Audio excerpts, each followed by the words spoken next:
Hello. Hi, everyone. How exciting. Everybody's here. Yay. It's so nice to be reconnected with you again, see your faces again after a little bit.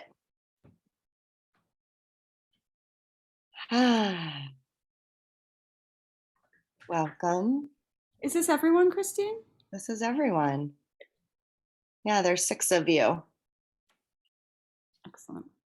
Yeah, that feels great. I'm excited to get to all be together. And Lauren is not going to make it, but they say hello. You'll see more of them, of course. They just won't be able to be here today. So, the purpose of this call is to review the facilitator training packet that I emailed you, and then the assistant facilitator addendum that is specific to this role that you'd be stepping into, should you say yes, and answer questions and just clear up anything that you might need to know more about to make a decision about moving forward. I want to just pause before we jump into the details and just see, like, right off, is there anything that anybody feels like they want to check in about? Anything that you have a question about before we begin? And feel free to just come off mute if so.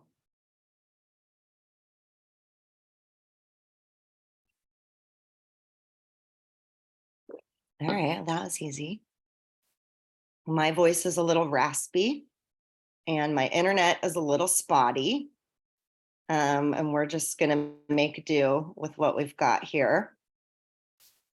Um, did everybody have an opportunity to look over the documents already? So you have a little bit of familiarity. Okay, great. Because my goal was that we were just going to kind of breeze through it, and I was going to just share a little bit about the different sections, but not like do a read through, unless there's pieces that you want to like dive into the content a little more slowly or explicitly. I'm going to share my screen.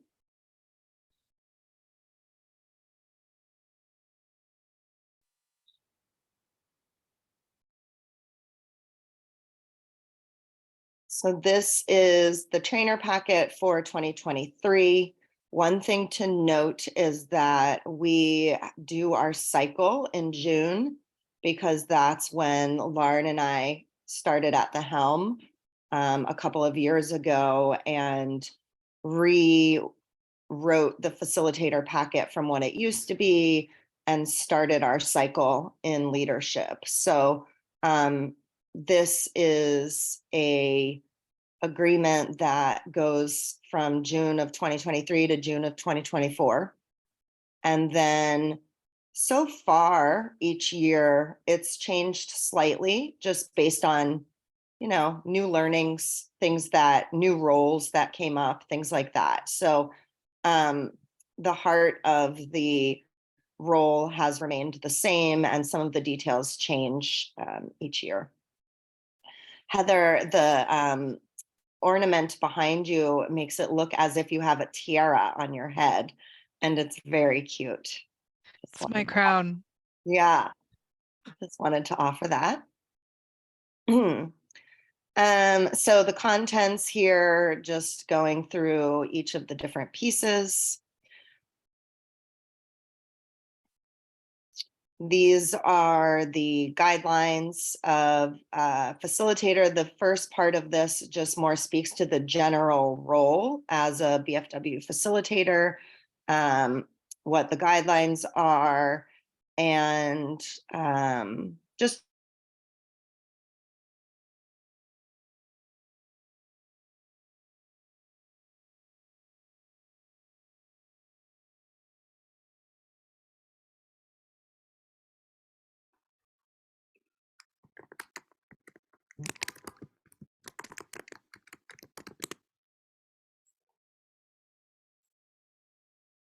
Christine, you're gone. We can't hear you. Let me text her real quick.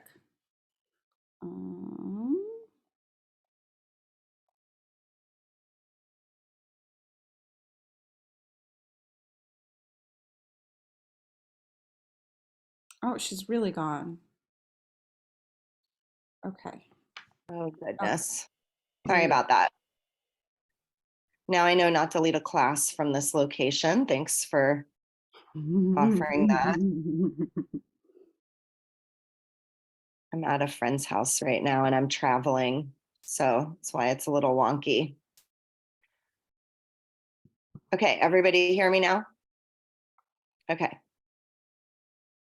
So this piece, the relationship, oh wait, I'm not on screen share anymore. Okay, here we go.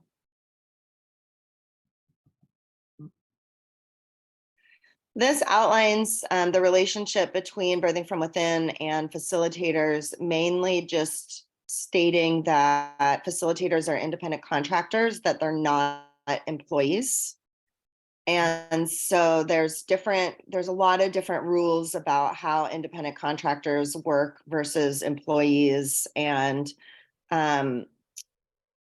this also is a reminder that this particular document, this agreement, is an agreement. It's actually not a contract. So the contract is, we'll go over that a little bit more. It's not included in this piece. What it is an assignment sheet. When you accept an assignment, when you sign up for something, which there's a sign up sheet to do so on, then you fill out an assignment acceptance form, and that form actually serves as the contract. So the contract isn't for the year, it's per assignment. So you fill out this form. And I'll also just share a little bit more for those that want to move forward with this role. What our plan is to have an onboarding meeting where we introduce you to all of the things like the sign up sheet, the invoice form, those types of things to orient you to the process of how things work. This is more of a meeting to just help explain what you're walking into, what you're saying yes to if you choose to say yes, so that you have clarity around that. So there will be one other meeting for those that do want to move forward. That will be more of an onboarding to describe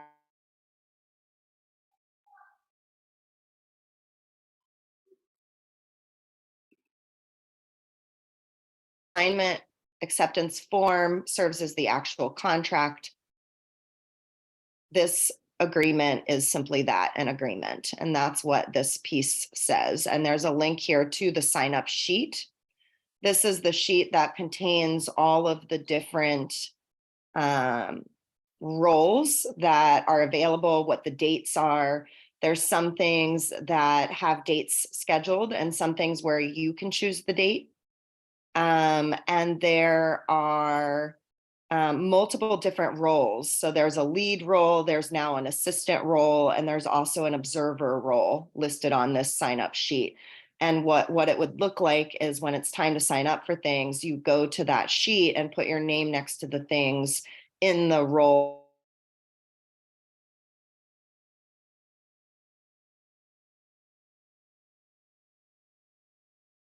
And then moving into a lead role, some of the things you'll be asked to observe first. So that's the link for that.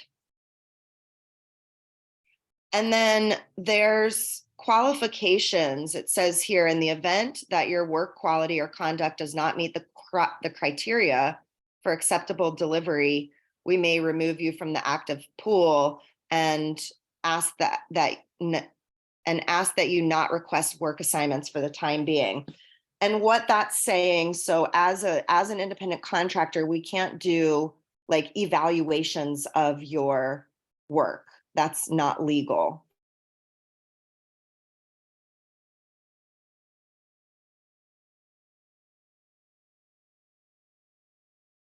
Is criteria for acceptable work quality. And that's what these qualifications speak to.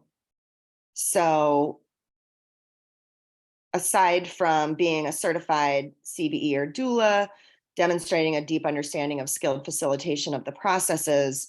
These are the qualifications that we ask.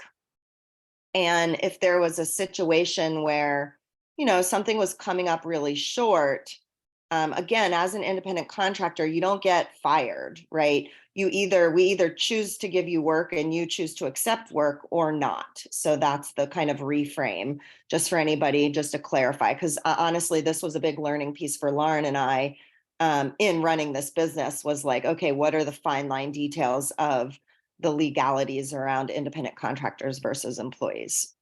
So we have an exit survey for our courses, where participants will, fill out a survey. Maybe some of you have filled those surveys out before for our facilitators. We've now made it mandatory to fill out surveys in order to receive a certificate of attendance, because we're getting low survey responses, and we really need those surveys. We really need to hear people's experiences. So the flow is that if somebody attends something and they want a certificate of attendance, they fill out the survey and then they request their certificate. We ask that you maintain 10 hours a year of continuing education related to facilitation, birth support, or other applicable skills and knowledge. At least 5 must be related to anti-racism education. And specialty courses like our own Birthing from Within courses cannot be applied towards the continuing education. Again, that's a very specific independent contractor rule. So that's why that's there. Leading a minimum of 2 offerings a year, and that can be anything on the sign-up sheet. So this means that the role is very broad in how you participate. Some people might be jumping in and leading bigger things. Others may just want to lead like 1 BOJ call and 1 member call, and that counts as 2 things for the year. So it really allows you to step in at the rate that you can with the schedule of your other jobs or family responsibilities or whatever it is that you're doing otherwise in your life. So there's some fluidity around how much or how little you can do.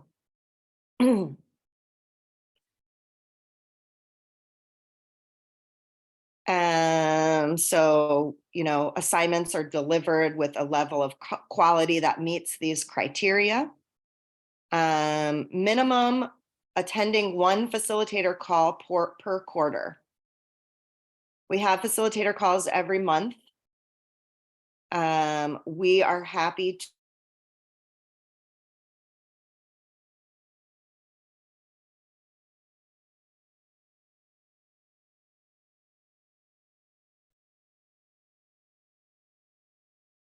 Okay, I'm back. When I notice that y'all are frozen, I'll just pause on my talking so that I try not to skip over anything. So we do have facilitator calls each month, and the calls are about a variety of topics. They're always recorded, so anybody that can't make it in person can hear the recording. They are paid, and they cover a variety of things from logistics to brainstorming. They're always related to your role as a facilitator. And we do ask that you make it in person, live, virtual, it's always online, to at least 1 call per quarter. And that's just so that, so that we can be a team, so that people can have a chance to be with each other and have an experience of each other and work together in that capacity. We're willing to review the time in the day once everybody comes on. If the time is like, I will never make it live during that time for you, just let us know. We can adjust things, and we're happy to do so.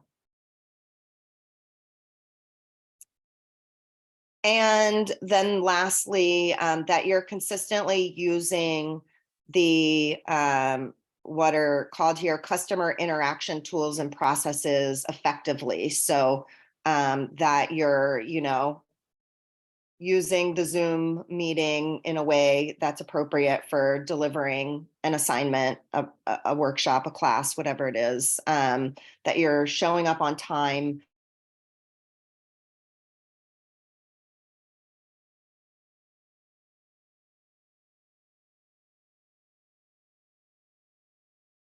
Facebook group, and the like birth as a heroic journey module groups, things like that.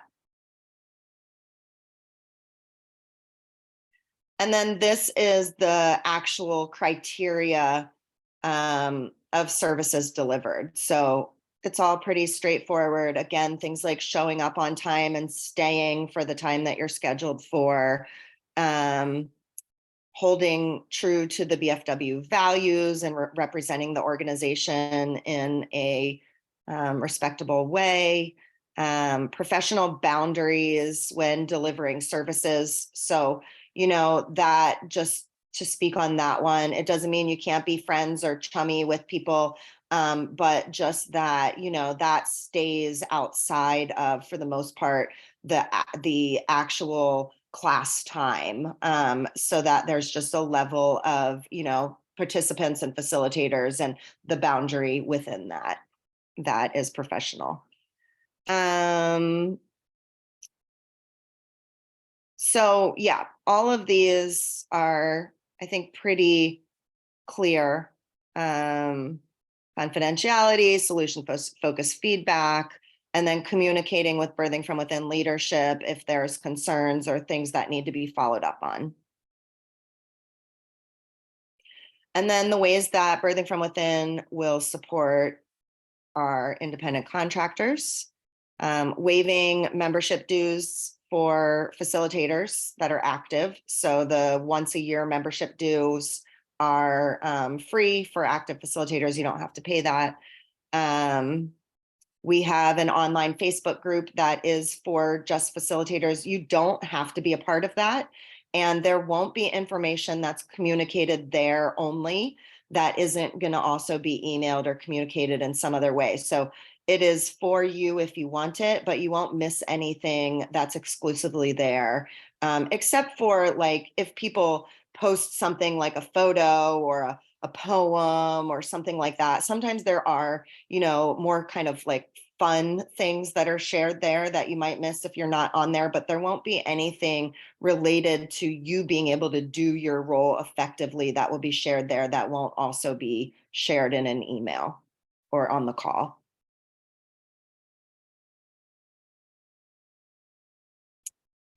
We will do an annual check-in with our facilitators, which is, again, it's not like a year-end eval. It's more of an opportunity to share feedback both ways. So we might have feedback for you. You can share feedback with us. We usually do a self-eval at that point before the meeting to share a little bit more about your experience with being a facilitator within that year. And then we check in with you about, any of the things that might have come up. We offer reduced tuition for some of our continuing education courses. So as you likely know, we host both our own Birthing from Within continuing education. We also host courses that are offered by our members. And so the courses hosted by our members, at this point, there's only two. There's the Touch from Within by Jamie Mose, and there's Marketing Masterclass by Amanda. Those we don't offer discounts on because they're not our courses, but all of our courses facilitators can have receive a discount on. And gosh, I believe it's 20%, but it might be 25. I should know that. I'll look that up.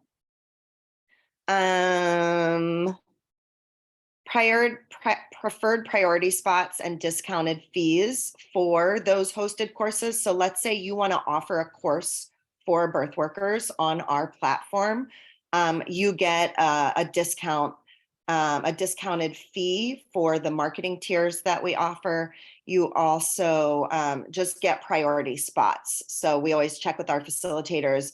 If you were, let's say, for example, planning to, you really wanted to host a course about a specific topic, and then we also got somebody that was in our membership that also wanted to host a course on that topic, we would give our facilitator preferred priority to offer it first if they wanted to do so.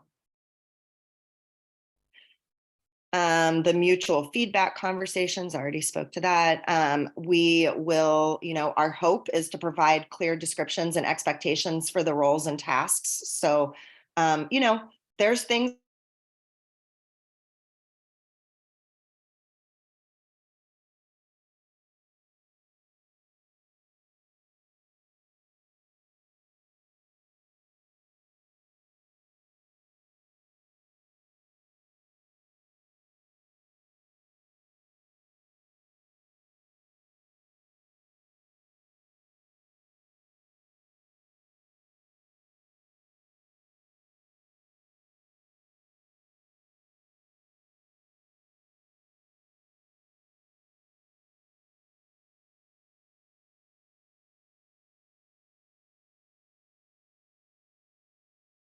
Okay, so sorry. This is super annoying, but it's just how it is, and I'm just going to roll with it. So here we are.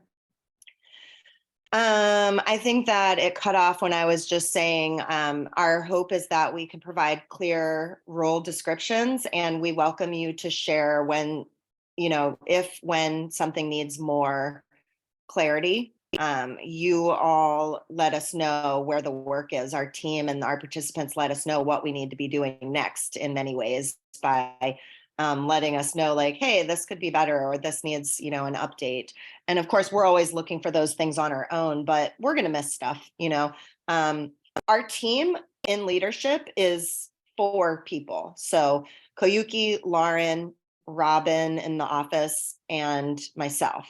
We're just 4 people doing this, right? So there's a lot of layers, and sometimes we miss stuff, and we're always, trying to be as humble as we can and make the adjustments where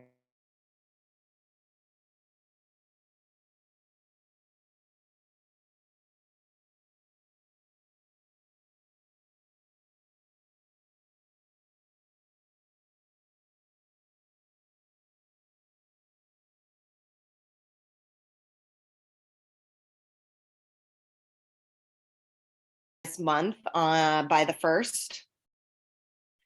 And then invoices are generally paid out, although it changes by, weekends and holidays, but by the 5th of the month for everything that you've done for the previous month. So again, we'll do the details about systems in the onboarding meeting with those that want to move forward.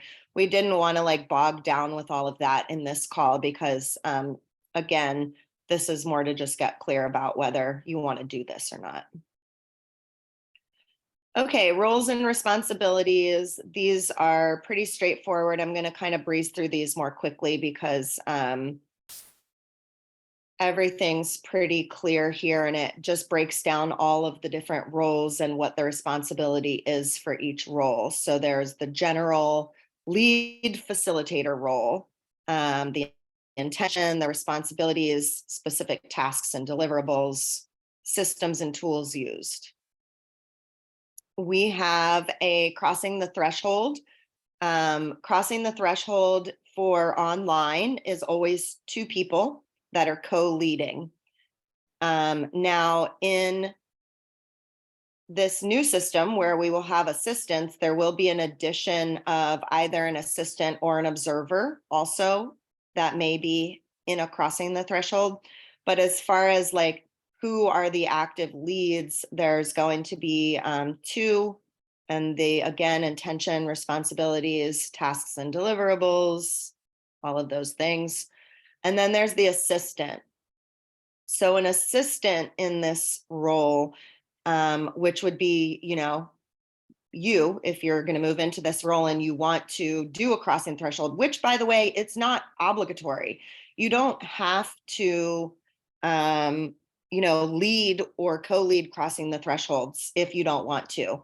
Now, when I get to the assistant addendum, you will see that part of the process of moving through the assistant role will require that you at least dabble with this role to have the experience. But once you move beyond assistant, if you never want to lead a crossing the threshold or co-lead one, you don't have to. But in the assistant role, it is going to be things like offering maybe just one or two processes as the other folks that are leading it are there to support you and hold the reins for the bigger structure of the event. And I'll talk more about that when we get to the addendum for the assistants. Then there is an in-person crossing the threshold. Right now, our in-person crossing the thresholds are only going to happen in areas where we have facilitators living, which means that we're not flying people around and going to, outside locations where we don't have people already grounded in. And that is just to be frank, because it costs a lot of money. And crossing the thresholds don't bring in a ton of money. They are an important part of our programming, but at this point, we've only done 2 in-person events since 2019. So we're just figuring it all out again. We've had to rewrite the script for what all of this looks like and how to do it and how to make it functional. So this is where we're at now. That isn't to say that it might change in the future, right? We might get to a point where we're like, hey, we've got a lot of people requesting a crossing the threshold in another area. And we actually are going to fly somebody over there. So at this point, what this looks like is if you live wherever you live, if you want to bring a crossing the threshold to your location, you can ask us and say, hey, I want to do this. And we'll talk about it. And if we move forward, it is a solo, you alone will lead it. You can have an assistant, a paid assistant, and the finances, when we get to the matrix cost services for fees, I'll tell you, more about that. But the fee that we pay the facilitator includes money that you can use to pay an assistant out of if you wish, which I highly recommend, because they can just do kind of tasks and not actually lead, but help with all of the peripheral stuff, which is just a good way to kind of allow yourself to just be in leadership. And it is a bigger deal because you're leading an event, you're creating an event. There's things that we do to help, like we're responsible for booking the venue and paying for the venue. We pay for the specific supplies that will be used there and you are reimbursed, things like that. But it is a bigger event to perform because it's not just showing up and pressing the Zoom button. You're, having to coordinate with a venue and open and close and set up and clean up and all of that. There's a document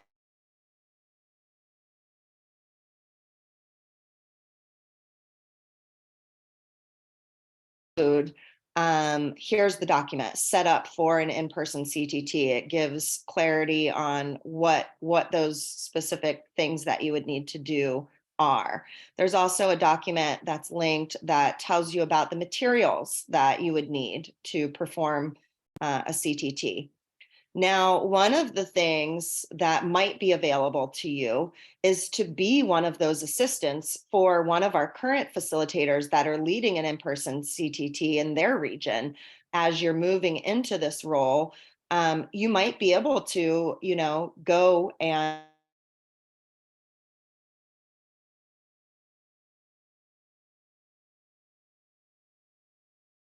experience before moving into it.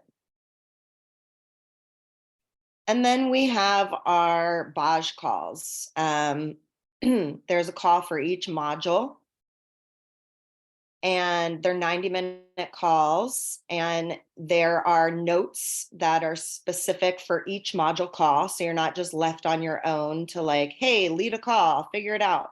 There's specific notes for each module about, how the call is structured, some of the content of the call. Of course, there's some flexibility and fluidity too. But this is the role. And Koyuki, please feel free to jump in at any point if you have things to offer that I'm missing. You are doing a wonderful job, Christine. Okay, thanks. I spent the last weekend off grid at an event that my voice had a lot of activity, so I'm a little raspy, and I'm drinking some tea. Hopefully, gonna make it through with my raspy voice here. If there's anything you want me to pick up, just let me know. Thank you. So again, roles, responsibilities. Then that's for the lead position. This one is the lead pathway facilitator. Then we have an assistant BAJ call, which again would be a role that if you step into this, you would be doing first. And this is like, let's say there's a module call where, we do breath awareness or non-focused awareness or some other process that is familiar to you.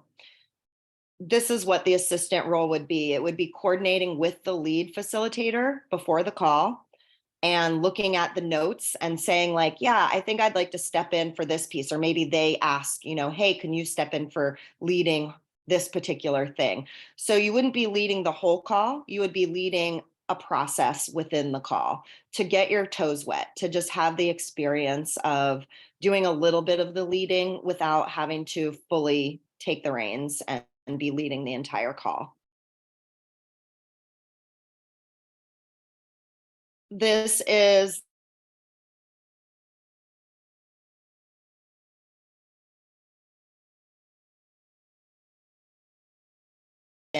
that has been on pause for quite a while, and we're excited to bring it back for any folks that meet the requirements that want to be in this role. This is probably the role that is in some ways the least developed because it's shifted from what it used to be, and it's going to be a little bit of a trial and error as far as how it looks and what the tasks that are needed are. But in general, what it's going to do is offer an opportunity for Black, Indigenous, and people of color within BAJ. And we're going to start with BAJ and eventually hope to broaden it into other settings to offer safe and open space for participants to discuss their experiences and receive additional support around whatever it is that they might need additional support with. That would include leading a group call. It says here scheduled to be determined by the facilitator and the team. So again, there's not, a set of what that will look like yet. It's going to be in development. There may be some folks that request a one-on-one call, and that is something that it might also include. Periodic emails or check-ins with the people that are wanting to opt into this support, and then communicating with leadership. Kuyuki, since you were in this role, is there anything that you want to add? I think a fair number of people on this call have maybe been to one or more of the previous incarnations of these sessions, so you have a sense of what it has looked like in the past.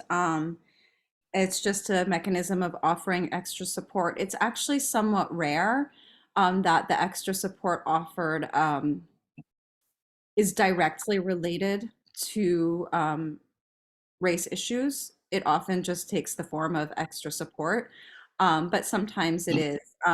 This is a role that we're going to be, as Christine said, continuing to develop. And this is a specific one where, Christine, we talked about this. I think I'm right when I say this, but tell me if I'm not. I think you'll probably be working directly with me um, if you decide that you want to explore this role. So, is there anything more? I don't know. Yeah, and just to follow that up, so there's both a support facilitator, which would be Koyuki, and then there's the assistant, which would be the person coming in. So Koyuki's going to head this up, at least for a period of time. The hope is that somebody would want to move into the lead position and Koyuki could kind of step back if she wants to at that point. And Koyuki has offered very generously to be like an onboarder to this position and to create, to help us create this role with whoever might want to be an assistant. So again, the assistant is similar to, you know, the qualities we just shared, but you just wouldn't be responsible for being the lead, right? So that Koyuki would be in that role and then eventually moving into a lead role is our hope. Yeah, just a point of clarification, and I think this is something that we still haven't 100% figured out, but I don't think that there's going to be, it's a role, not a person. So just like a lead facilitator of a crossing the threshold, we don't just have one of those. Right. So we're not talking about like having one person who is this, but it's a role that you would play for various calls or events or services.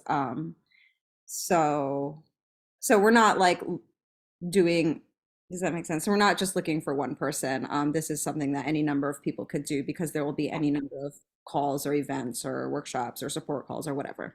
Exactly. And we've talked about different ways that it could look. Some examples of that are like somebody could sign up to do it for 1 month and then hand it off to another person if there was somebody else that wanted to do it next month. It could also look like somebody decides to do it for a quarter and then there's another person that comes in the next quarter. The third option would be an assignment by assignment basis, which I think would be a little just, I think we're preferring that somebody takes it for either a month or a quarter for just some consistency and not having to figure it out every single assignment who's doing it. But as you can tell, like I said, this is the least like fleshed out of the roles of all of the things that are on this form, because we're still figuring it out. We're figuring out what the need is of our participants, and we're figuring out what the best way that this can look and work for the folks in the leadership position. So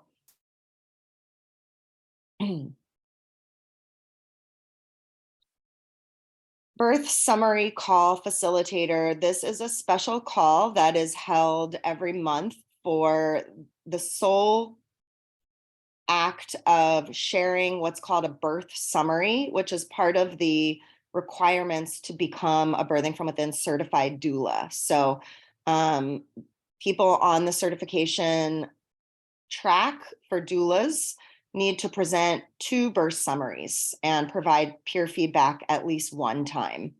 Some people come to the call just to listen because maybe they're not quite yet attending births, but they want to hear about births.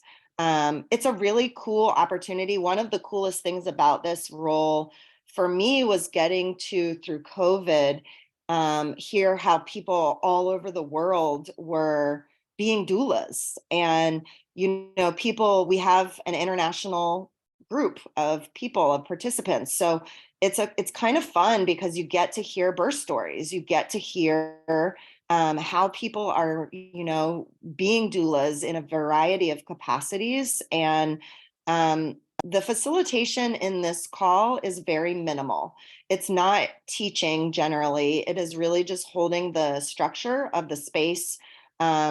We offer reminders of what the guidelines are by posting them in the chat. We sometimes ask for volunteers to give peer feedback if somebody hasn't signed up for that.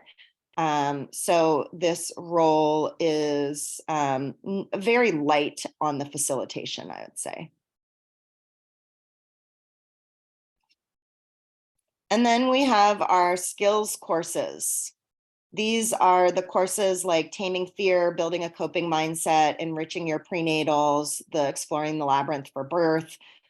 We've got a new one coming up. We're hoping to develop new ones. At least 2 a year is kind of been the pace that we've been moving at. They generally are based on birthing from within frameworks and concepts that should already be familiar to you, but offered in bite-sized chunks as continuing education opportunities for people that maybe are already certified with other organizations, but want to learn a specific skill set. Or people that maybe are birthing from within trained, but want to go deeper in a certain place. This role is, I think, the only role that doesn't both have a lead and an assistant opportunity.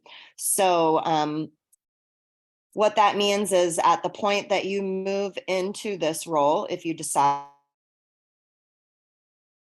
you'll have opportunity to observe these courses by watching the recordings online that are, recorded from the previous facilitators that have led them. But you won't be stepping in as a facilitator, as an assistant first. And that is because they're smaller classes, they're shorter. And we just decided, that was what we were going to do. So again, we might change that if we come to a point where we're like, something needs to be altered here. But for now, that's what it looks like. So there's a lead facilitator for the skills courses. These can be offered both online and in person. So I've offered one skills course in person. I think I'm the only one that's done it so far. There's a second one coming up in October here in Minnesota. And it's the same kind of situation. Let's say, you want to bring something in person to the area that you live. Maybe you're not ready to throw a whole CTT, but you want to do like a 4-hour thing, right? You want to do like a 4-hour workshop on the labyrinth. You can let us know, hey, I'd like to lead one of these in person in my area. And they're similar to the in-person CTT is a document for the setup that takes you through all the things you need to know in order to do that. We're responsible for booking the venue, although we do rely on you because it's your area to let us know, hey, where do you think might be a good spot for this? And if you don't have any idea, we're happy to research it. But we will ask you first.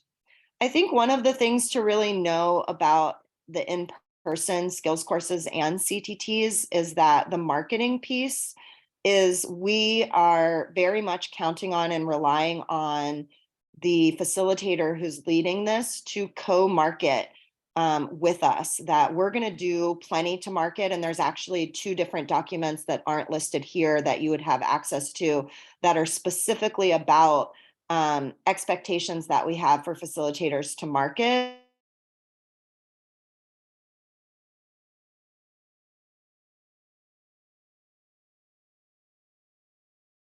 Is that you have particular relationships in your community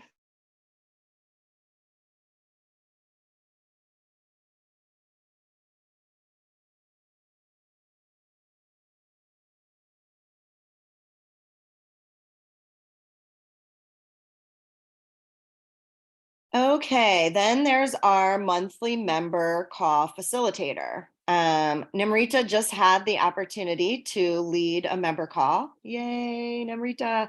That was really cool.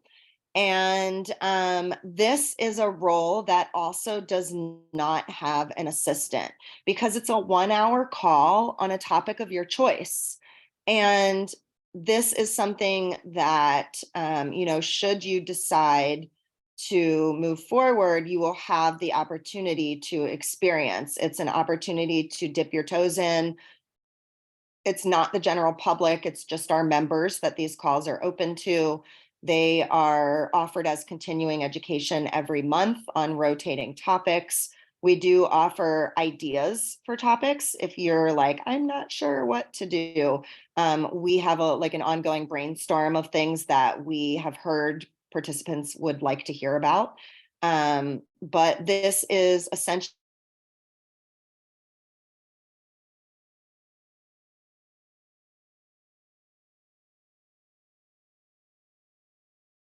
in leading. Of course, I'm always available for support in general in all of these roles. And you can reach out and check in if you need that. Okay, fees for service. What I'll say about this is we have two, well, really, I guess more than two now that there's assistant fees, which is on the next document. This is all for lead facilitators, as you can see. Our general rule of thumb is that active facilitation is $50 an hour and passive facilitation is $25 an hour. So, and then there's a $25 an hour prep fee. So like the skills course, we offer an hour of prep time plus however long the course is, $50 an hour. The heroic journey calls are 90 minutes. So that's $75 an hour, which is at the $50 an hour rate. Same with the module call. The lead module call also includes some extra time because we ask that you show up 15 minutes early to log in. You don't have to do anything. We just want you to be there in case there's a snafu. And also that you fill out some notes after the call about what happened so that the next facilitator that's leading has a little bit of a record about anything they might need to know that was or wasn't covered or came up on that call. Again, for those that want to move forward,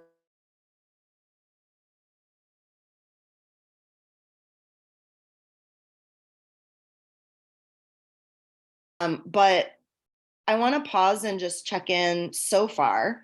Any questions about this specifically or any of the roles that we just went through?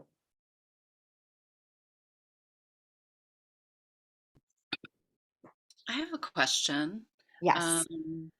I'm curious, and you may have mentioned this already, but I'm curious about the skills courses. Are those offered to just members or also non-members?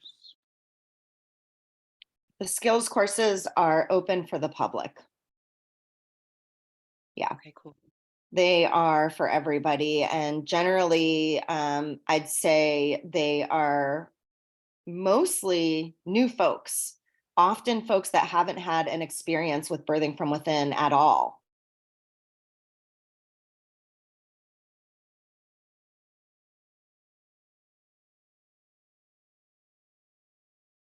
Are birthing from within members or people that are in BAJ that take them also.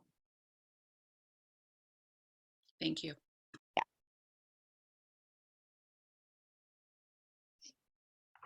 I have to hop off more or less exactly at noon because I have my third Zoom of the day.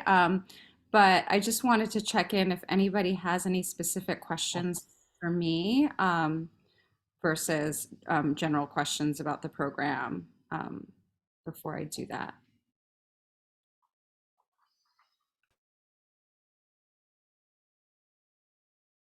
Okay, good. Thanks, Kuyuki, for being here. I'm going to stay for a few more minutes. I just wanted to stop for questions in case, because I do have to leave like right at noon.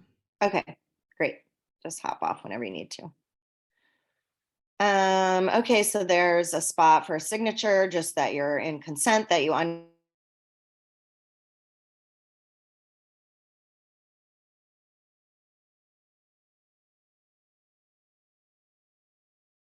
we do ask that you have your own liability insurance as an independent contractor. That's standard. And we can tell you like where you can get that insurance if you need ideas. There's one organization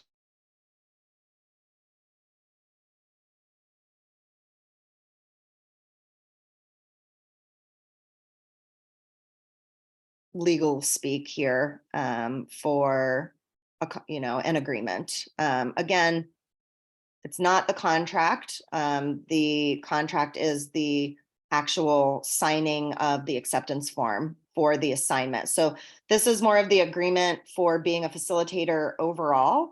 And then the contract is per assignment, which is on the assignment sheet. And that's it. That's everything. That's everything. It's like a 23-page document. It's, a big full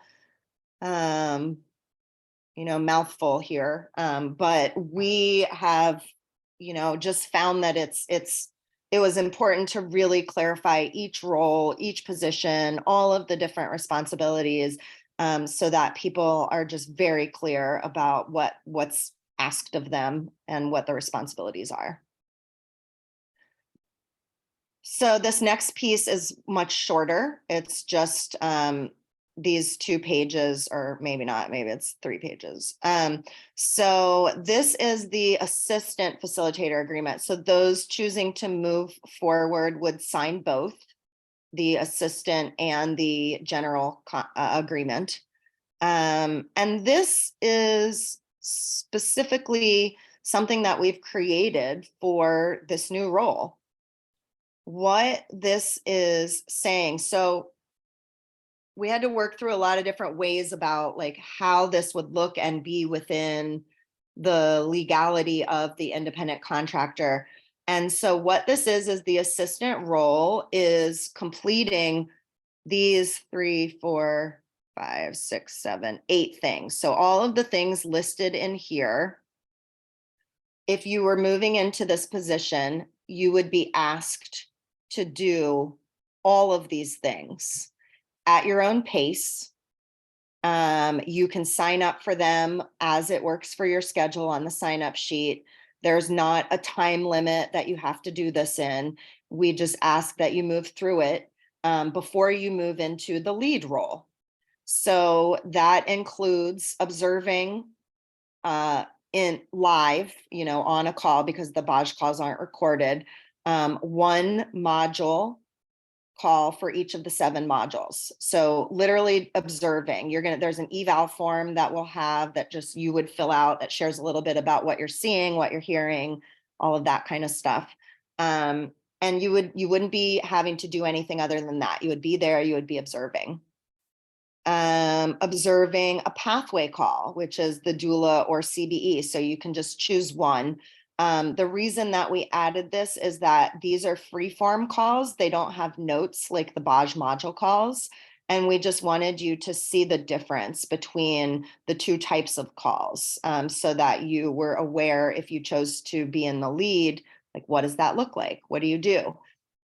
And it really is just kind of being in the moment with what's coming up for people and speaking to the specific pathways and the content in the course. So, of course, being in a leadership role with BOJ calls in general really requires you to know the BOJ course. It requires that you're familiar with the content, that you're familiar with what processes are in each module. And that information is also listed on the BOJ notes, which, once you're onboarded, you would have access to all these documents. Similar to how you have an assistant facilitator area in our website, there's a facilitator area that we have that you would gain access to with lots of more stuff, which we would introduce during the onboarding. Then there's assisting, right? We went through what that was, but that you will assist in 3 calls, that you will have an opportunity to, pick out a process, at least one process on each of those 3 calls to lead during the module. This also includes observing a CTT in its entirety. You can choose to do a weekend or a weekly, depending on what works for your schedule. But we find that even if you're not planning to lead a CTT as a facilitator, that it's really important for you to be familiar with a CTT. And even if you've gone to a CTT, you've been there as a participant, this is an opportunity to really see it from the facilitator role. You'd have an opportunity to chat with the lead facilitator before and after, to ask questions, and to be really looking at it through the lens of a facilitator, and having an opportunity to experience that. Then there's the assisting at crossing the threshold. In a virtual experience, this would be where you would choose these processes: Birth Pi, Great Mother, The Wall, and Inanna. The reason we chose those processes is they're going to ask you to stretch outside of what you already know as a Birthing from Within mentor, right? It's not just showing up and doing Labyrinth, right? All of us would probably be pretty familiar with that. It's like, ooh, this is something that I actually haven't really learned and experienced before. And now I'm going to like spread my wings a little and stretch into this new opportunity to practice and learn. Now, we do, similar to Birthing from Within processes for participants, we have maps for facilitators for all of the birthing CTT processes. So as a facilitator or an assistant, you would have the map that talks you through how to lead it. You will have already observed it. We have many of them that have been recorded that you will have access to watch if you want on your own time to prepare, things like that. Leading a member call. This is something that, you could choose the topic, and you would be solo leading a 1-hour call for our members. Participating in the monthly meetings, again, once a quarter at least, virtually, and assisting the lead facilitators in the bi-monthly calls for BIPOC support. This is the only one that not all of you will do. If that's not clear, only folks that are Black, Indigenous, or people of color would roll. So the rest is the same legalese that was in the other contract, or the other agreement. Sorry, I'm still learning about shifting my language there. And yeah, so this is probably the biggest piece for you to consider, is like, if you're moving into this position, you're agreeing to, in your own time span, do all of these things in order to then move into a lead position where you can just go to the sign up sheet and sign up for leading any of the things that might be available. Any questions about this?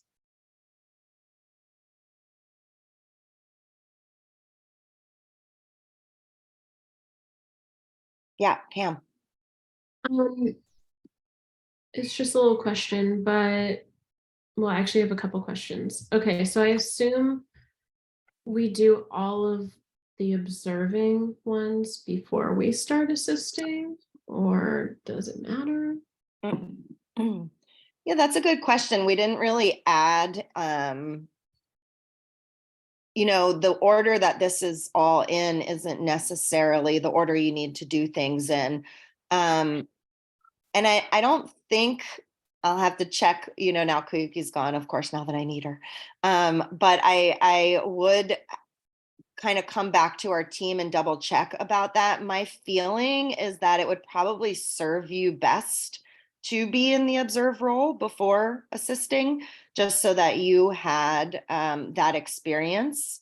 But I don't know that we made a rule about that. And that's a good question. I'm going to make a note of that and get back to you after. But for now, I'll just say that I think that it would be smart to be in the observation role before moving into an assistant role. Yeah, that's what I figured. Yeah. How many, I don't have a sense from being a participant, like how many crossing the thresholds do you guys do in a year, and how many BOJ cohorts are there? Yeah, so right now we've switched BOJ, that we don't have cohorts anymore. It is a completely different format. So it's just an ongoing rolling format. And there's a module call for each module every single month. including the pathway calls. That means there's 9 BAJ calls every single month that we have. So Got it. lots of opportunity to be able to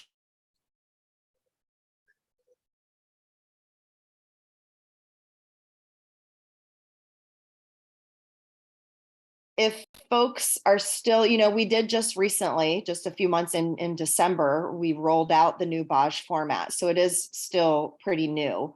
And it makes sense to me that for those of you that participated in BAJ in the previous format, that you might need some more orientation to BAJ.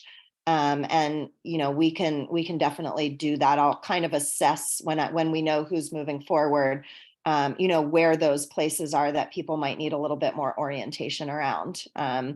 But yeah, that's the way it works now, is that there's a call for each module every single month. Now, crossing the thresholds have been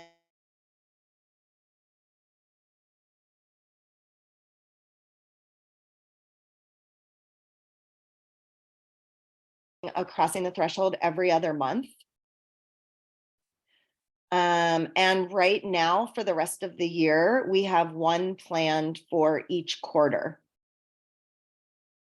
And I think that I need to check in with Koyuki and Lauren a little bit more around like how many people would be comfortable to have observing at one crossing the threshold. I think partly the answer might be how many people are enrolled, because we don't necessarily want to have like 5 facilitators and 3 participants. I mean, we don't usually run them with 3 participants, but sometimes we have. So that's another question. I'm gonna make a little note for myself about that. How many people might be in the observe role or in an assistant role. Now, one thing I want to clarify for the assistant CTT position is that you don't need to be there for the whole time. Let's say you're deciding to lead Great Mother and Great Mother is on a Saturday, and you could literally just show up for that piece, get paid for the work that you're doing, and then duck out. You could also choose to stay longer. And if that felt like important and helpful for you, if you wanted to be there assisting more, oops. But that does not mean that we'll pay you for the whole thing twice, right? We're going to pay you to stay there and observe it at least once. You can definitely observe it more than once, but we just can't pay you for every single opportunity. We want to pay you for at least once, but you have the opportunity to stay longer if you want. So let's see, how many people can observe CTT at one time? And then the other question, good thing I'm writing things down, because I already forgot what the other question was. Will you remind me? The other question was, do we do all of the observation before we start assisting? Oh, right. I mean, I assume we observe something before we assist that same thing. Yeah. I'm gonna go with yes on that, and then I will double check and just confirm. But my gut feeling, even though we didn't clarify that here, is that you would want to observe before assisting. Now, the other thing is about an in-person CTT. Because we have the option of both virtual and in-person, we assume most people are going to choose to observe the virtual version. But let's say there's a facilitator in your area, or maybe not in your area. Maybe you're like, I want to go to this place and go to this in-person CTT. You can totally choose to do that. And if that's your observe, you'll still get paid the rate to observe it. But we're not going to be able to pay for like travel and hotel and all of that kind of stuff. That would be a choice that if you wanted to go, you could absolutely do it. There may also like it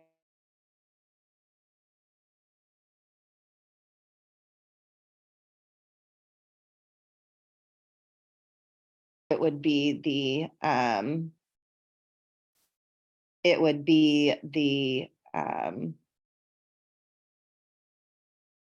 virtual format.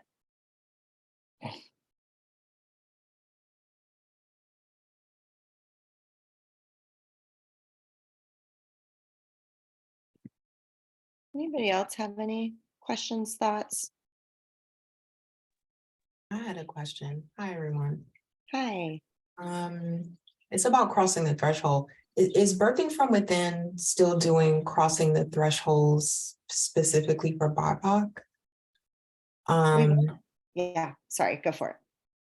So that there's that, and then this is kind of a down the road question, but if you're in an area where you say, hey, you know, I've been facilitating and it feels right, I want to host a crossing the threshold in my area in person, but then you're somewhat close to another facilitator. Pam, I'm totally putting you on the spot here in this scenario. You're somewhat close to a fellow facilitator in the area. Could you then co-facilitate a crossing the threshold? I hope Christine heard my question. She's frozen.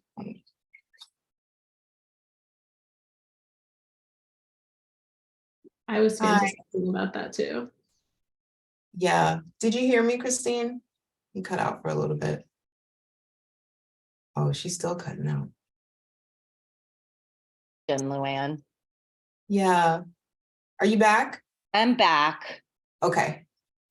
So you were asking about if there was a facility, if one, you know, if one of somebody wanted to lead a BIPOC CTT and there was another facilitator in the area, and then that's when it cut off. Yeah, right. So I was putting that scenario out there. There's another facilitator somewhere in your area. Could those facilitators then co-host? Because as you were describing the role, it seemed like it was like it's a solo opportunity. Yeah. So I guess the answer to that is our budget for an in-person CTT pay is $2,500. And that could be split up. Like, let's say y'all were like, okay, let's both take $1,250 and do it together. You could absolutely choose to do that.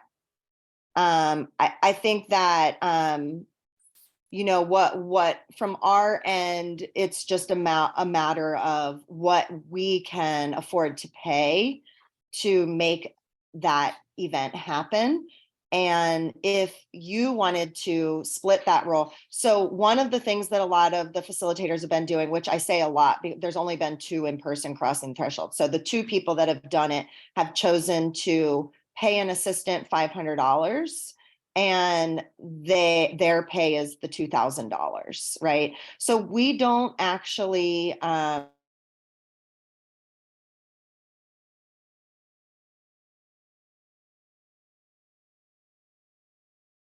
can use that money however you see fit to make the event happen.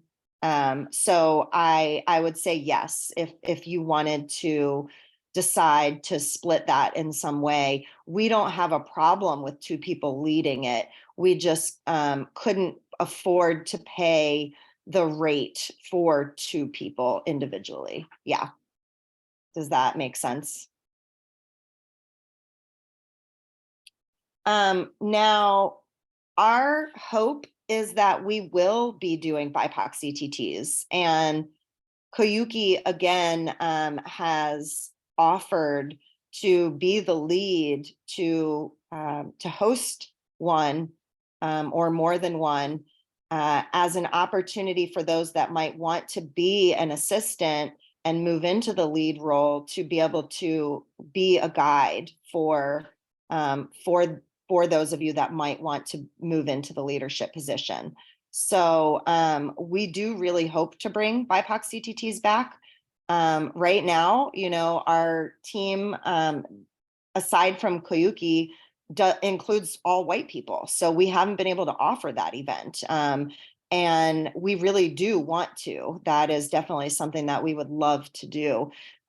We weren't sure who was going to come into this role, and even those that were in the role, who might be interested in doing that. So we were just kind of waiting to see. like, and hopefully waiting to see, like, we really hope somebody wants to do this. And, you know, it's not something we can force. So we're just kind of allowing it to kind of unfold how it will. Yeah.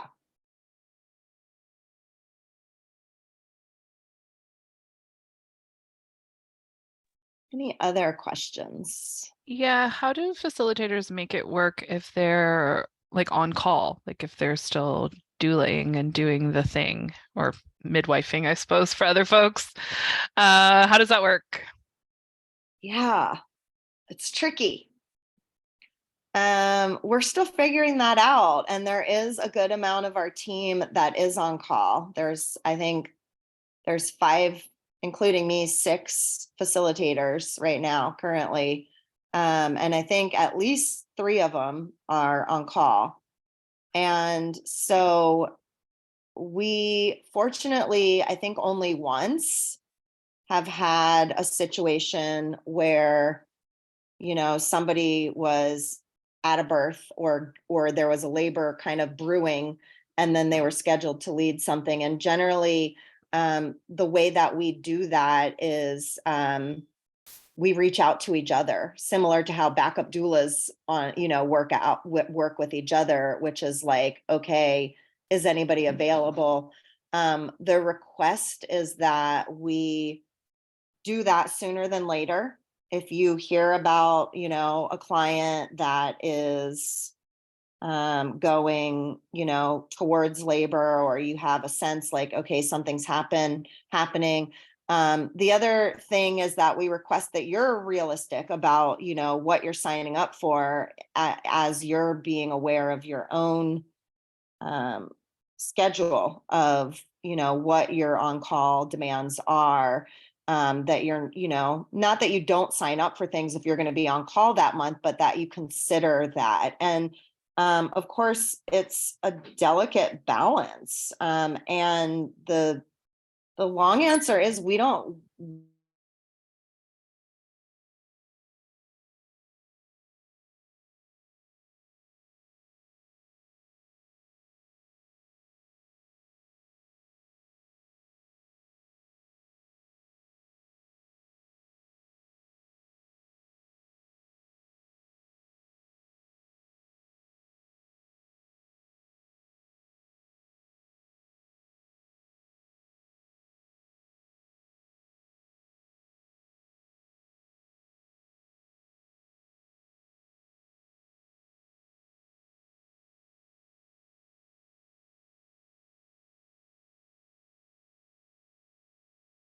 Okay, here I am. I'm back again. So the short answer is that we don't have a super specific formula for how that works, but we do, you know, work together as a team to try to support each other if there's a need for backup, um, and request that you're, you know, able to communicate promptly and clearly about, you know, what that schedule might look like for you. The other piece is that on the sign up sheet, there are spaces for people to write backup on. Like if somebody wants to sign up to be backup for an event, not everybody for every event will have a backup, but we do encourage people, if you know that, you know, that's a light month for you and you're open to being a backup, that we have a space on our sign up sheet for adding a name as a backup. I just saw Andrea popped off. Great. So sorry about the spotty internet. I wasn't anticipating that for this call, and good for me to know before I try to lead something more formal. So luckily y'all are hopefully gracious with my spotty internet today. Thank you. I think that question, Heather, is something that I'm going to also bring back to the team. We might need to get more structure around how we work with that. If it proves to be a problem. Fortunately, up to this point, somehow, as like often doula stuff somehow magically, like, I don't know, seems to work out. There's literally only been one instance since I've been in leadership in the last 2 years where something like that has happened. So knock on metal. I don't know. I'm at a metal table, so.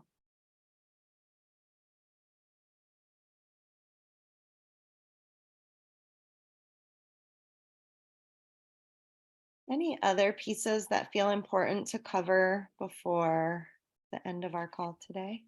I had a question, Christine. This might be a bit further down the road, but it just came up, so in case I'm asking, so I don't forget. In terms of pricing these things that we put out, because I know there's a bunch of different options, and some might be more standard versus not. Would you include guidelines around this for when? I mean, that's why I said it's way down the road, I would assume, but eventually kind of to know that would be just nice information to have, I feel, in the guidebook or the handbook kind of thing, just to um, because of the various options that are there, because yeah, there are a bunch. Pricing for, sorry, can you just, I didn't, I'm not. I meant I'm so if you have what are those called, the skills workshop versus crossing the threshold versus a what's another option then? So I feel like when you're putting it out, would there be some information in terms of how to price those, or are those standardized? So there's obviously it's decided by birthing from within, and you kind of follow that format, right? And then there's not, yeah, I just thought that would be helpful. I don't have to know now, I just in terms of just that info. Those are standardized. So Okay. like, if you wanted to do an in-person thing, you're saying, and how to price that. Yeah, that's all standardized. Okay. Now, one thing that we might need to reconsider is, what does that look like in, different regions, different countries, Which right? that's kind of actually what prompted that question as I was listening to the discussion about those in-person retreats, because one of the big reasons why in this part of the world a lot of stuff is inaccessible is because we're paying in USD, and I know this, I've always struggled with that. So I was thinking, it would be nice for people on this part of the world to pay what's sort of proportionate to the currency and the purchasing power. And I know there's always, it's a very murky gray area, and we struggle with that as well when we price things, which is what prompted it. But then I know there are different options even within the stuff that's offered by birthing from within that can. So that was what it was. It was just trying to think out aloud. And so if you had some guidelines, I think that would be just nice, even if you guys have to brainstorm. I don't think it's a direct answer, a straightforward answer at the moment, but I thought it could. That's a wonderful question. Thank you for bringing that in. And that's something that we will definitely consider. One of the things that, when I said we have 4 people on our team, I actually, I didn't intentionally, but we do have a business coach that we meet with every week that is a global professional in coaching business. She is a super important part of our team, Jessica Long. You might get to meet her. Usually it's Lauren and I meeting with her weekly, and she's not birthing from within trained, but she is very helpful in all of our conversations around pricing, around these kinds of decisions that we make. So we do have somebody that we can consult with to help us figure out these kinds of answers. And we fully expected, that we would have to think about some of these things that we're doing from a different perspective, especially having a facilitator on our team, in Singapore or in Malaysia or wherever you might be in your facilitating, Namrita. So you are likely going to give us new things to think about, and we're ready to meet that. And it might just take us a little bit of figuring it out. That's amazing. Yeah, and that's exactly why I said, putting it out there before I forget and it doesn't come up. So that would be nice to have that. Yeah, thank you. Yes. And like I said, we've only done a total of 3 in-person events in the past almost 5 years, 1 skills course and 2 CTTs. All of them have been in the US so far. But we are a global community, and we do imagine growing in a variety of ways. And we'll have to rethink, what does pricing look like in different places? And we are still just kind of making our in-person plan as we go. It's been a baby step process. So I wrote that one down, and I will definitely bring it back to our team. Thanks for considering that.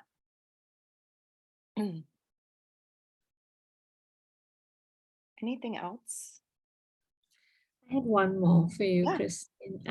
I'd actually love to hear your vision for Birthing from Within for the next 5-10 years, because I'm really excited to obviously be here and love to see kind of where you see it going and what your plans are, or the team's plans are. So if you'd love to share, I'd be excited with you.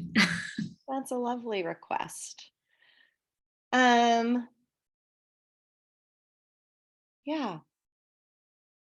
It's interesting to hold the big vision and the day by day, right? Because a lot of what I'm doing is, a lot of what we're doing is what's in front of us, right? Of like the tasks at hand and the projects at hand. And yet, of course, we're visioning into the future as well. Some of the big projects and goals that we have currently are, aside from, just growing our audience, growing our membership, being able to grow as a global community, adding additional courses. We imagine and envision adding a postpartum training as well for doulas. That is one of the things that we're working on, and will take some time. I am currently working on a plan for in-person doula trainings. Right now we have the 18-month, Baj self-paced online. Probably as soon as maybe the end of this year, and definitely in next year, we plan on bringing in a 5-day doula training in person, which will be a combination of a Crossing the Threshold and in-person doula training that includes online components before and after the in-person part. So, we can't fit everything into 5 days. So there will be some components that people will work on online before they come, and then things that they'll have to do after. And then of course the certification piece. One of the things that is very much on our radar is in the US, the way that third-party reimbursement is happening for doulas. We want to be relevant in that conversation, Birthing from Within. We are working to get on the different state registries of approved doula trainings in the states that are doing third-party reimbursement. We've just gotten accepted onto the Minnesota state training, and I'm working on Michigan, which I'll probably submit for in the next week or two. There's 8 states currently that are doing third-party reimbursement in the US, which is a big jump. There's only been 3 for the past 5 years. So it's happening. This is a domino effect, and pretty soon there's going to be many more than 8 states. Birthing from Within wants to be part of that conversation. We want to be involved in supporting equitable, available doula support for people that want and need it. And the third-party reimbursement piece is what it looks like right now in the US. So that's a big project that we're working on. And the thing about that is, for most people, that 18-month Baj program isn't very accessible. People don't want to necessarily use grant money to put somebody through a training that's going to take long. They want to turn doulas around faster than that because they're trying to get them into the positions, right? So hence this 5-day training that will be an opportunity for people to be able to invest in birthing from within. There's a lot of grant money circulating right now for these programs, and we're trying to get involved with that. So that's one of our big projects. A third big project that we're envisioning is creating, similar to how, what we know is that we have over 40,000 followers on our social channels, and a majority of those people are parents, not actually birth workers. So we're missing a big audience because all of our programs are generally for birth workers. We are going to be planning to roll out a whole parent community where we can offer membership to parents and offer kind of rotating opportunities, which, I'll throw out examples. None of this is super set yet, but it could be like parent meetups online that are based on, holding the space of birthing from within in the solution focus, using our values and all of these things to create a space for parents that need community and connection. It will be also potentially classes for parents. We've talked about a lot of different ways that can look. And we want to create a whole online community on our website, similar to where our member portal has all these things for members. We're working on a similar thing for parents that we can roll out. So that is, those are, I'd say, 3 of our big projects right now: the parent community, the third-party reimbursement opportunities with the in-person doula trainings, and then a postpartum doula training. Trying to think if there's any other like big projects that we're working on behind the scenes. I feel like there's one that I'm missing, but there's a lot. We have a lot going on. Yeah. So those are some of the ways we imagine growing our community. Grant writing is something that we really need and want to be doing more of right now. For the last several years, we've offered over $40,000 each year for scholarships to people that apply for our scholarship programs. And those aren't being funded by anybody but us. And we know that they could be. But we haven't honestly had a ton of capacity to do all the things that we're doing and write grants. But we need to be doing more of that. So that's another area that we're really hoping to get more adept in, is grant writing and figuring out how to get funding for these types of things, which would really be so advantageous for us. And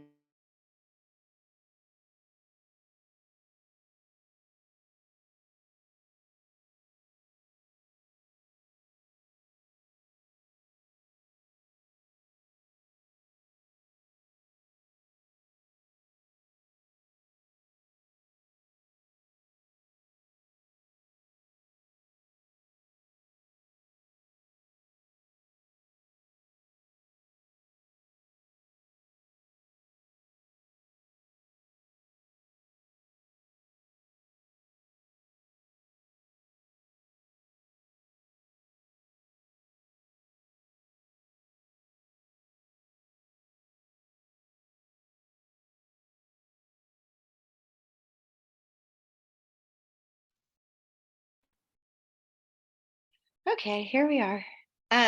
So the last thing I was saying is there are often opportunities to bring in facilitators that are interested or skilled at some of the projects that we're working on, and hire you as, part of the admin team for different projects that we're working on. So if there's areas of special interest that you have, let's say about grant writing and you want to be involved in something like that with us, definitely let us know. And there's space often for us to bring on additional people to hire to help us out with admin projects and things like that.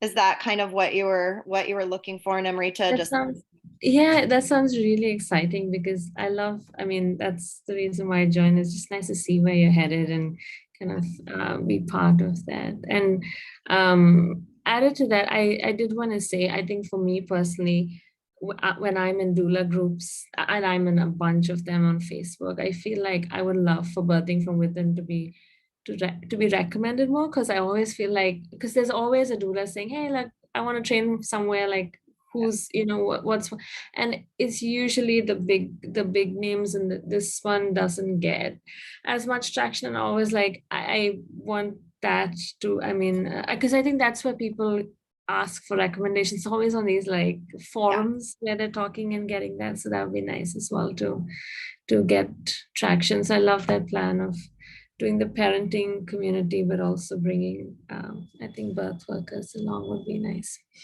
Yes. Yeah, very exciting. Thank you for sharing, Christine. Yeah. Yeah, and we want Birthing from Within, of course, to get mentioned more in those forums too. I'd say, you know, I do some of that, but in all honesty, I haven't had a ton of capacity to like get on, you know, all of the doula forums. I'm a member in many of them, and I'll do some advertising, but it's something that we want and need to be doing more. We've been just I mean, I can figuring it imagine out. you must be swamped in it, like going on, so like that must be, but I would love to do that. Like that's something, I mean, it's good to understand as well, because like when I post something, at least I have a better sense of like what's going on, you know, and the behind the scenes. And now that I'm in sort of it's just easier to recommend as well. So I was just because that's my interest as well, because I've been building up the business. There's been a lot of stuff that I've been studying, and I'm like, why aren't they, you know, putting that name up? Because it's been a trend that I've noticed for a while. And I'll do it for you if I see that. I'm like, John Birthing from Within, like they're an amazing program, so I'll do it. But it'll be nice to get that traction, I feel. Yeah, we're super appreciative of any kudos that any people, you know, out there giving Birthing from Within. You're super active, Namrita, with like Reels and TikTok and Instagram, and we are, you know, it's not that we don't want to be, it's that we're just having to divide our time between a lot of different things. So a lot of the time what's in front of us is, you know, just as much capacity as we have. And you know, we're a small team, and this is a full-time job for us for sure. Oh, So, absolutely. I can imagine, because you've like, that's why I say you've like big, mm, there's a big dreams. You know, these are sort of smaller fish to fry. yeah. Yeah. Our dream is to hire a marketing person in the near future as well. Right now we're doing all of it, and it's a lot. It is It so is. Oh, much. it is. Oh, Yeah. I feel like I do that more than actually teaching, and it's just, I wish I could afford someone one day. I'm like, that's the goal. It would be nice to have someone to do it. Yeah, for sure. Yeah, at least have some support with it. And we know there's a few of you that are really great at marketing here. So and maybe, you know, maybe all of you are, but I know, you know, that's, you know, more in the wheelhouse for some people than it is for others. Lauren and I have been kind of finding our comfort zone. And then, you know, another piece of that is that we didn't, Birthing from Within is based on Pam England's work, right? It's a little bit different when you're marketing content that you've created to be like, hey, look at me, here's my work, than when you're stewarding the work of another person. We've just been figuring. Yeah.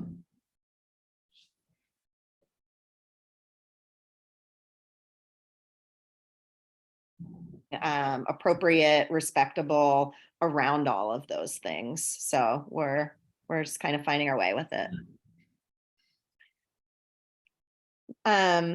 So what our request is that you let us know by the end of this month, by June 30th, if you want to move forward. So that's a couple of weeks. I'm going to resend both of the agreements with an e-sign option. And there was also one slight change we noticed. There was something, I can't even remember what it was, but something was missing from the bigger facilitator agreement that we added in since I emailed you the agreements. So I'm going to resend them so that you're signing the most up-to-date version if you choose to move forward. Then for those after June 30th, whoever's a yes and wants to move forward, we will schedule for sometime probably mid-July the onboarding meeting. And then after that meeting, we'll open it up for you to start, signing up for things and, moving into the role itself.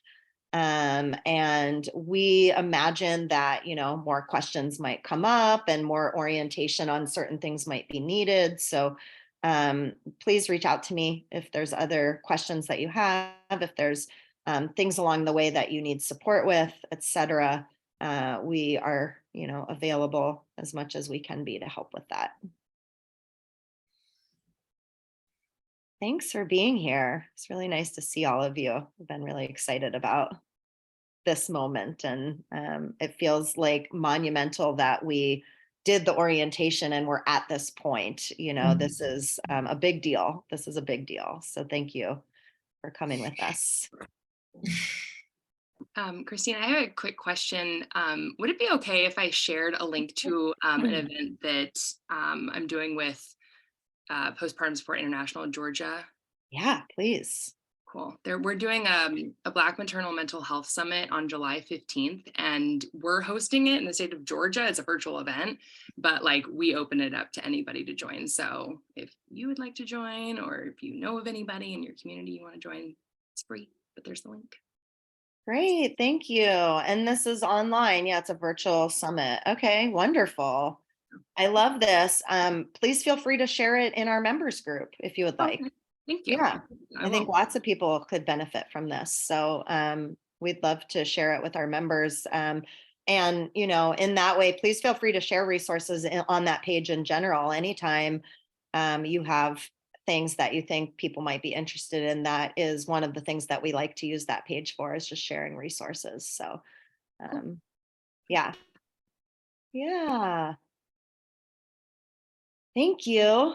I have butterflies in my stomach about just all the things. And yeah, here we are. We're doing it. Whether you decide to move forward or not, we've been through a big thing together. And I've really appreciated the opportunity to just get to deepen my knowledge, experience of you as an individual, and in this to join the teams together. I imagine that it might be either the July or the August facilitator meeting that would be the first one for the new folks coming in to join the group that's current and start to meld together. So thank you. I'll send out a follow-up email with the new attachments, and just a reminder for those that left the meeting already what the date is that we're asking you to let us know by, and we'll be in touch. Thank you. Thank you so much. Thanks, Christine. Thank you. Take care.